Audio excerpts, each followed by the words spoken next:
Duplica, Šmarca, Volčji Potok spadajo pod 3. volilno enoto v občini Kamnik. Spopadajo se predvsem z enim problemom. Tukaj imamo območje Starega Stola, kjer so stvari precej neurejene že kar nekaj let. Na Korenovi je potrebno urediti komunalno infrastrukturo, zato da resnično lahko zaživi tudi poslovno-obrtna cona.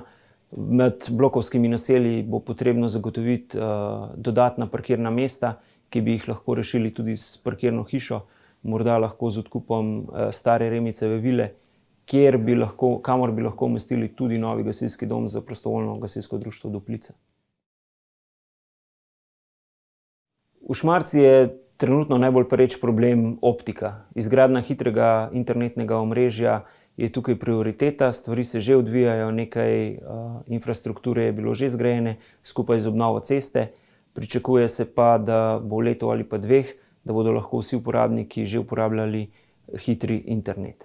V Šmarci imamo namen tudi semaforizirati križišče pri trgovini Tuš. Ko se bomo dogovorili z lastnikom zemljišč, bomo odkupili potrebna zemljišča in pa postavili semafor.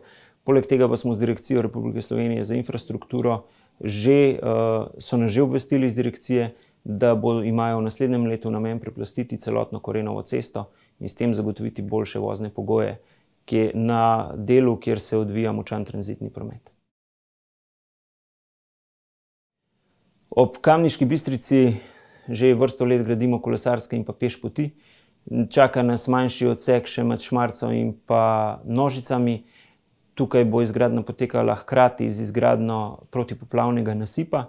Nato pa se bomo preusmerili višje gor proti Kamniški Bistrici in pa ob Nevlici proti Tuhinjski dolini.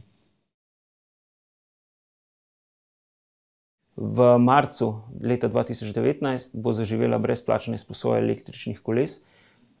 Izbran je že ponudnik novih električnih koles. 6 postajališč bo po celotnem mestu Kamnik, od Kulandije pa do Doma kulture Kamnik. Kolo si bo možno izposoditi brezplačno, ga vzeti na katerikoli od postajališč in ga potem kjerkoli tudi pustiti. Izposoja koles se financira v manjšem delu iz proračuna občine Kamnik, ostalo pa iz kohezijskih sredstev oziroma iz sredstev evropskih skladov, kjer bomo prejeli sredstva tudi za izgradnjo kolesarske povezave Kamnik-Mengeš-Trzin-Ljubljana. Ta povezava bo potekala večinoma ob železniški progi, le del med Mengšem in Trzinom bo šel nekako ob mestu oziroma skozi mesto.